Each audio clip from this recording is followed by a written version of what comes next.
Good morning, Rutherford County. This is Sean Smotherman with Word of Faith Fellowship, and I'm going to be sharing this morning with you about some different things that God's been teaching me, primarily being about peace and what it means to be in the peace of God and to flow out of that in your relationship with Him.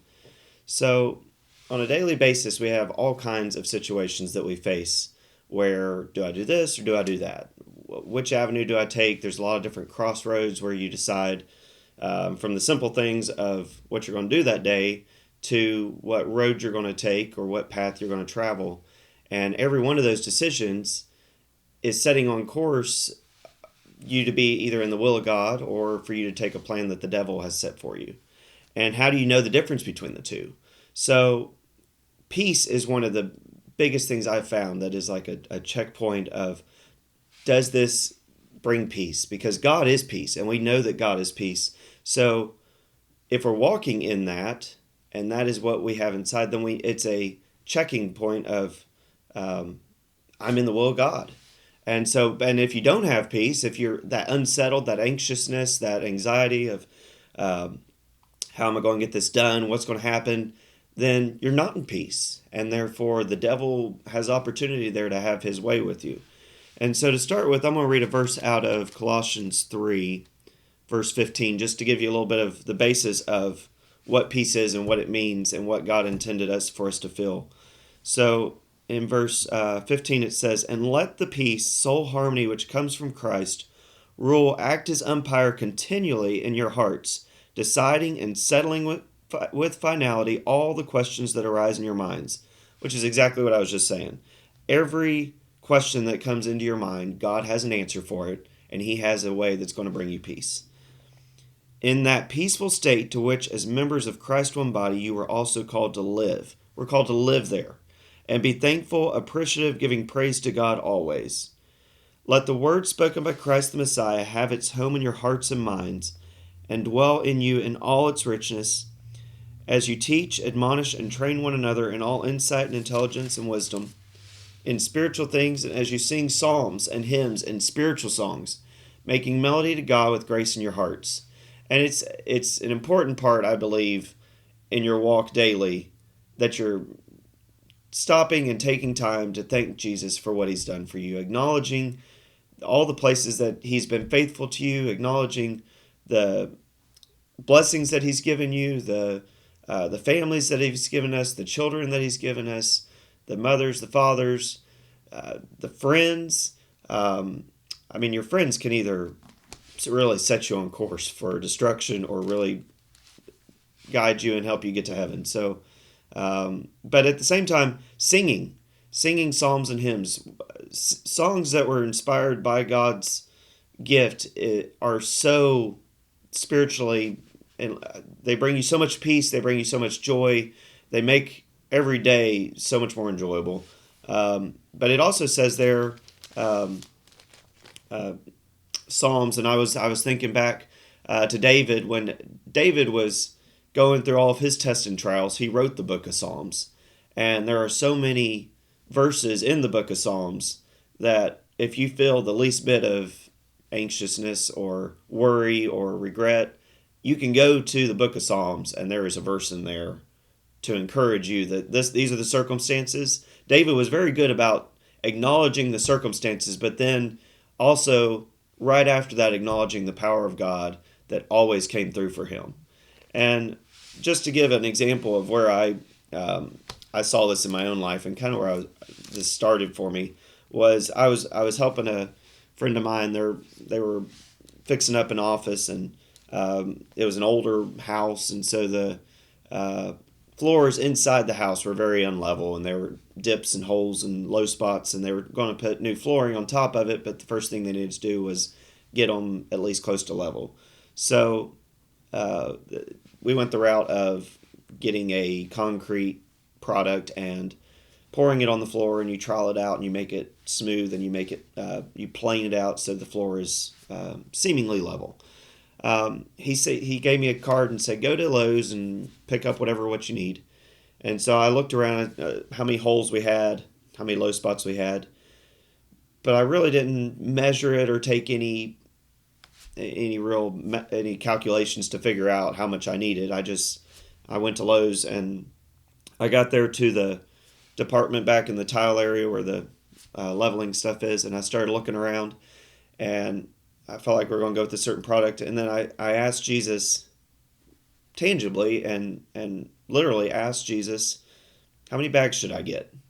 And I started loading the bags onto the cart, and I got 5 or 6 bags on there, and there was like this small, subtle urge, you need more. And I grab some more, and I start sticking those on the cart, and I get about 8 or 9, and I still feel that same urge of you need a little bit more. I got to 10 bags, and I stopped again, and I asked Jesus, I said, do I have peace now? And I felt complete peace that 10 bags is what I needed. And so I went back, and we started working that night. We got a good bit of the floors leveled up, and then came back 2 more nights, and we were getting close to the end, and had one last big section left, still had 3 or 4 bags left over, and I started to lay it, and the owner, he came in there, and he goes, I've got somebody, they're at Lowe's right now, if you need any more bags, I can go ahead and have them pick that up.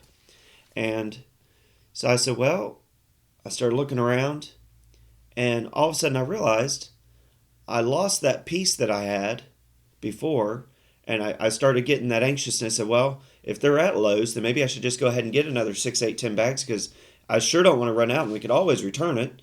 So that would be the easy route, and I mean, that would be the safe route. But I went back to, but I really felt like God told me that 10 bags was going to be enough, and that was what I should get. So, and I don't believe that Jesus is going to tell you something in error. I mean, Jesus is truth, and what he says is the divine word of God. So I settled down for a moment, and I said, I think we're okay. And sure enough, as it turned out, we had plenty. We got that whole last big section done, and there was plenty of mud. I think we had exactly half a bag left over. And so it confirmed to me everything that I was reading about and feeling, and letting that peace guide you, that settled state, as it said, of being rest assured that God had spoke to you. And then there was this last verse that I want to read, in Colossians anyway. It says, and whatever you do, no matter what it is, in word or deed, so if you're speaking or if it's actions, do everything in the name of the Lord Jesus and in dependence upon his person, giving praise to God the Father through him. So there's several things in there that are key. First of all, whatever you do, no matter what it is, you should be doing it with the help of God and with dependence on him. And then it says, let the peace rule as umpire back there. And then at the end it says, giving praise to God the Father through him. And then make sure that once he carries you through that trial or that situation or whatever it is, that you stop and you give praise that God was there for you. It's an important part, I believe, to do all the steps in your relationship with God. Another verse here talks about peace is in Philippians 4:7. And it's similar, but it's kind of more of a definition of peace. So it says, and God's peace shall be yours. And here's the definition. That tranquil state of a soul assured of its salvation through Christ. You can rest assured when you're in that peace that you will have salvation through Christ. And so fearing nothing, because the peace of God dispels all fear, and being content with its earthly lot of whatever sort that is, peace brings such a calmness. The world around us is so anxious, and you got to have more, and you got to do more, that it drives away all peace. But it says when you're in that peace, you are content with your earthly lot, whatever that is. And then it goes on, that peace which transcends all understanding. Transcends all understanding.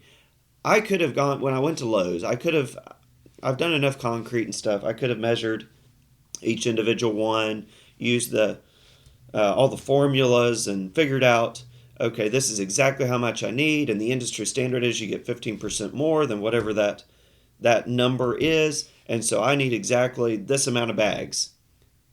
But and I could have still been wrong because there was so much variation in the floor that there was really, and it was a planing situation that you really couldn't get a solid number without spending hours calculating all this. So the piece, it saves you so much time because all I had to do was ask Jesus and then rest assured that what he said was going to be right. That when I felt that peace out of my walk with God, you understand, you start to realize, okay, this is what it means to have peace. I have complete calmness. I have complete assurance that what he's saying is going to work out and it's going to be the best. And then when you look back, it's like that transcended all understanding. It totally, all the reasoning and all the deductions I could have done, I didn't need them because God's peace and his knowledge so far outweighs everything we could have done that would have taken so much time and been such a waste. Back here it says, "It shall garrison and mount guard over your hearts and minds in Christ Jesus." And we want that. That's what we are ultimately after. And so, going on from that, another example that I had was a few weeks ago. I was going to add some. I'm a licensed general contractor in North and South Carolina, but I wanted to add some different categories to that license. So I was going to take some tests, and I started studying a couple of different sections and started doing my homework on the test. And it said there was a possibility of 1,000+ questions on the test, and they only gave you 45 questions. So the amount of material you had to study from in comparison to the amount of stuff they were actually going to test you on was astronomical. So you had, I think there was 7 or 8 books, one of them being the OSHA book, one of them being the General Contractor's Guide manual. So there's several large books. There was several small books, and I really felt like I needed to hear from Jesus. What do I need to study? Because there was over 1,000 possibilities of things they could ask you about, but they're only going to ask you 45, and so I don't want to spend all my time studying stuff that I don't need for that test. And if if they concentrate on one certain section that you didn't study, then that could be detrimental because you can only miss a few. And I think it only worked out to where you could miss 5 or something. So I had tons of workbooks and practice tests and different things to study. And I asked Jesus tangibly every time I sat down to study, and I studied for about a solid week before I took the test, where should I focus? And so there was a couple different areas that I felt like God said, focus on these areas. There was a couple areas where I felt like I had a pretty good working knowledge of, and I didn't focus on. But then there was a lot of areas that were kind of new to me and different from what my daily discipline is. And so I really was trying to hear what to study. And so obviously the ultimate test was the test when I go in to sit down and take the test. And it was unbelievable. Out of like 10 packets that I had that morning to look at, I focused on 2. And so I went through and I just reread all the questions that they had proposed and then the correct answer for that question. And almost every one of those was on the test. And so a test that they gave you like an hour and a half. And the last time I went to take one of these GC tests, I took every last minute. I ran the buzzer out and I passed it, but I felt exhausted afterwards and like I needed every resource that I possibly had there in front of me. This time I went in, they gave you an hour and a half, and I started down through the questions, and it was like amazing. I'm like, oh, I just looked at that this morning. It's this, and I went through one after the other, got to the end, and there was only two questions that I didn't recognize. And so I asked Jesus, what should I put down? So I put answers down, and I felt peace. Like, okay, there's no reason sitting here much longer because I feel complete peace that I've passed the test. And looked at the timer, and I had only spent 20 minutes in there. And my wife drove me up there, and I thought, well, I hope she didn't leave because she barely got out of the parking lot probably if she was wanting to go shopping or something. And uh, I went out, and sure enough, I'd passed the test. But it goes back to I actively took time and asked Jesus, what do I study? And then he came through, and he brought all the effects, and like that definition that I read, every one of those were a confirmation that I had heard the voice of God. And there's so much joy when you get to the end of a test or a trial like that, and you can look back and you know that you heard the voice of God. It makes you want to do it more. And that's where I'm at, and that's why I'm sharing that with you, is this is not something that I've arrived at by any means, but this is somewhere that I've gotten so excited from the examples that I am seeing in my own life, that I want to do this on a daily basis. I want to get to the point where, like it says here, that you fear nothing, and that it's the only thing you do is you look for that peace and the voice of God in every situation. Let me turn to another verse here, in Isaiah 30, verse 18.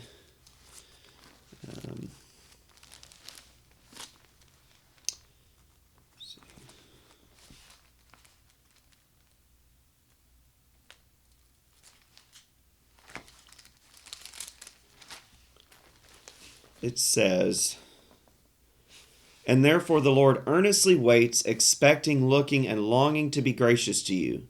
And therefore he lifts himself up, that he may have mercy on you and show loving kindness to you. For the Lord is a God of justice."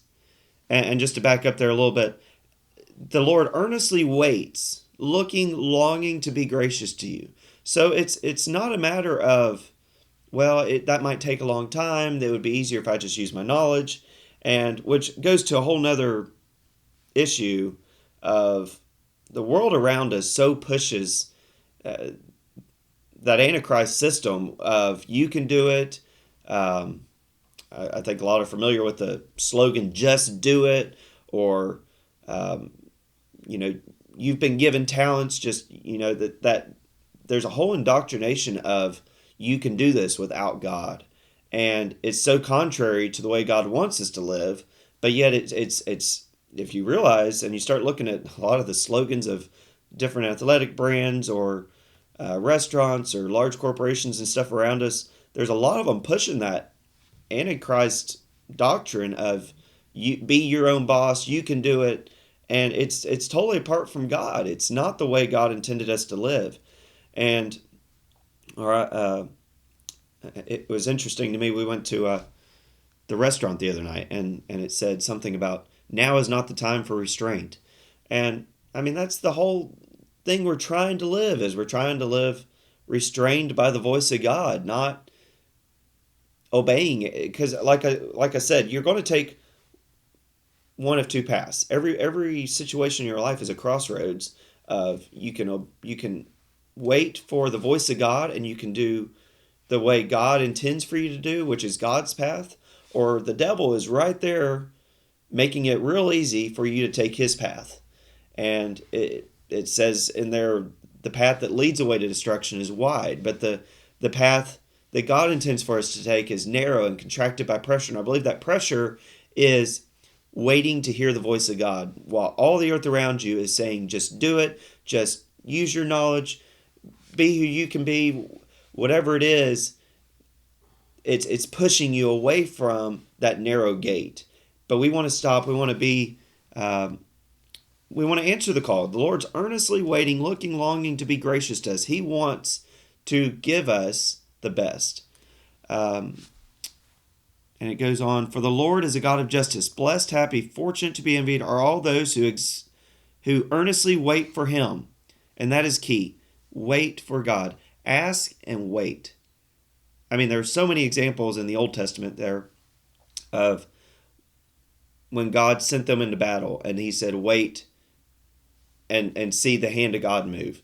I mean, we have so many, not physical battles, but spiritual battles in our own lives every day, where if we would just wait on the Lord and wait on His voice, there would be so much more peace, because He has our best interest at heart, and He wants to see us make it.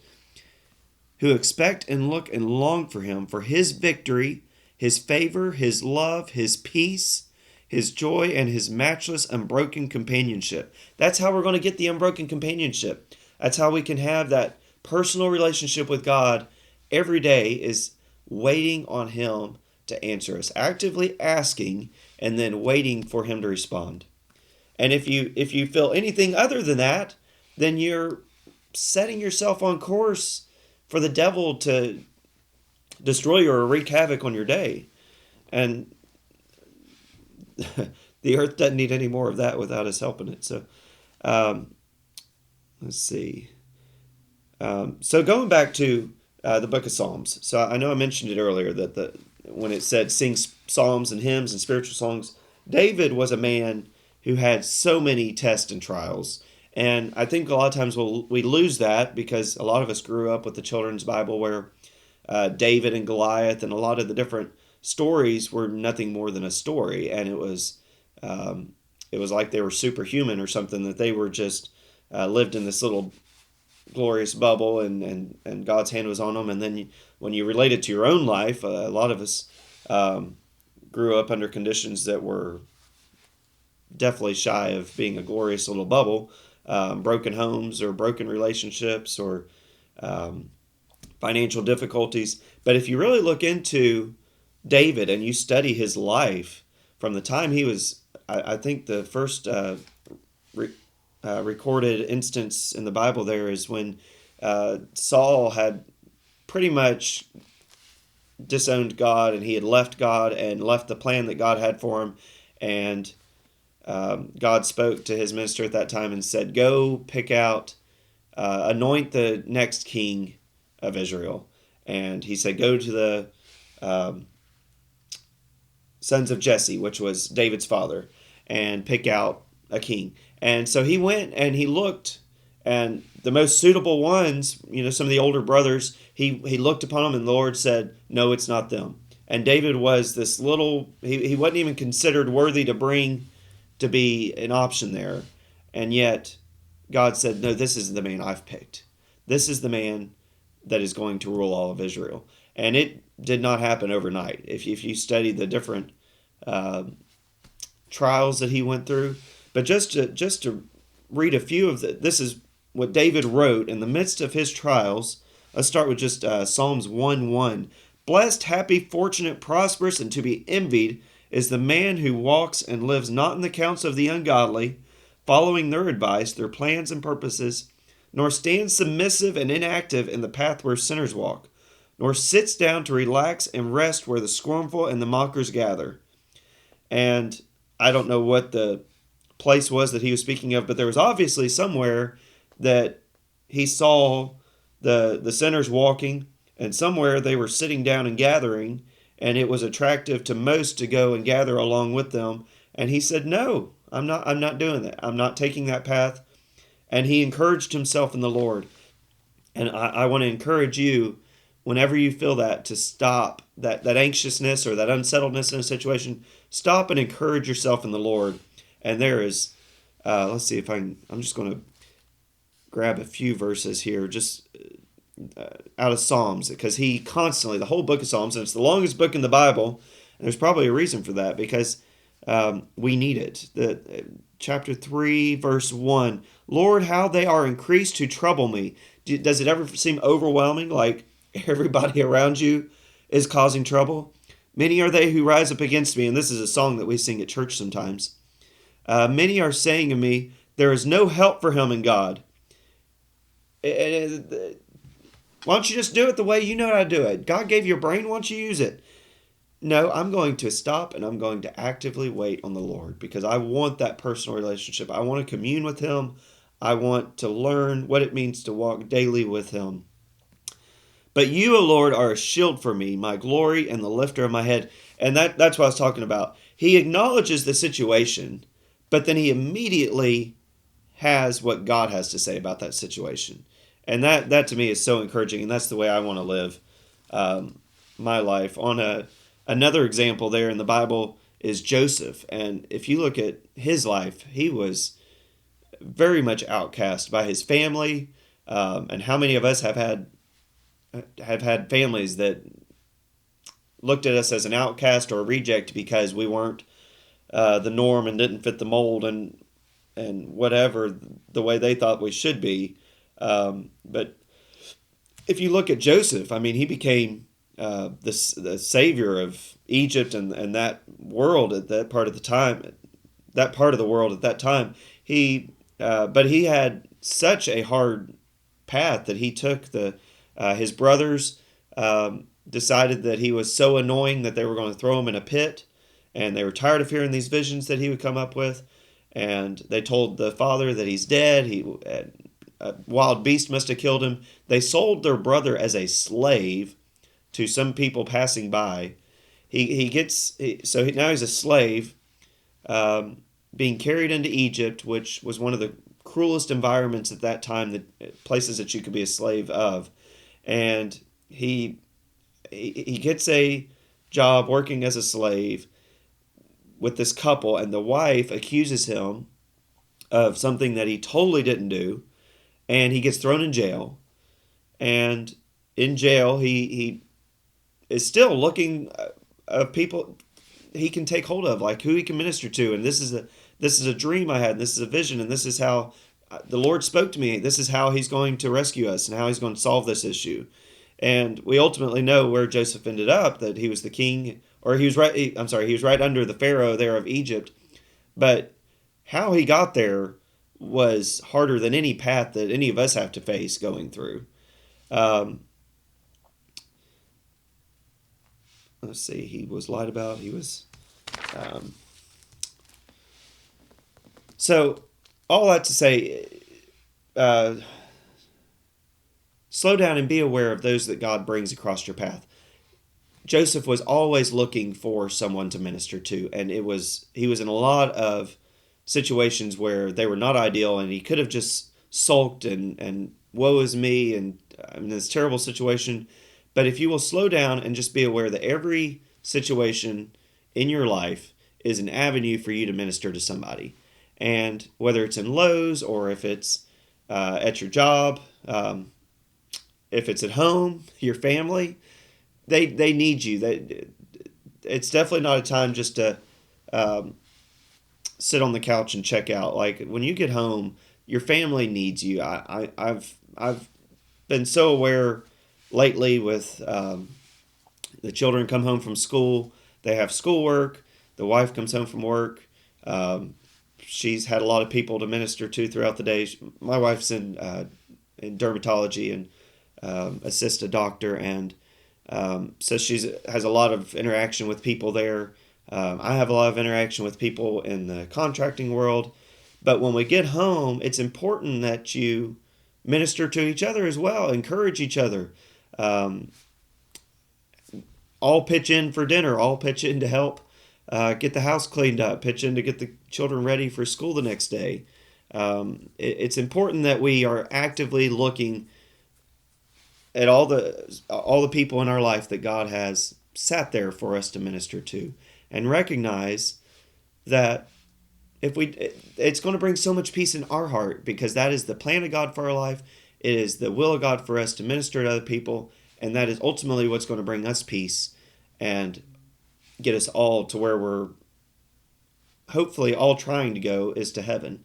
And I have multiple other examples, but just to wrap it up here, I just encourage you that as you go throughout your day, look for ways to be a minister in somebody else's life. Get your eyes off yourself and all the things that I have to do, and look for, who does God want me to minister to? Who can I be a blessing to? Who's that person that is struggling more than I am, that I could be used by God to pick them up and help them today? And so that's pretty much what we do every Monday, Wednesday, and Friday, is we are trying to reach out and minister to all of you in the community. our message is available Monday, Wednesday, and Friday from 8:30 to 9, and you can find all of the testimonials and more great ministries from different ones of our members at wordoffaithfellowship.org. Thank you so much.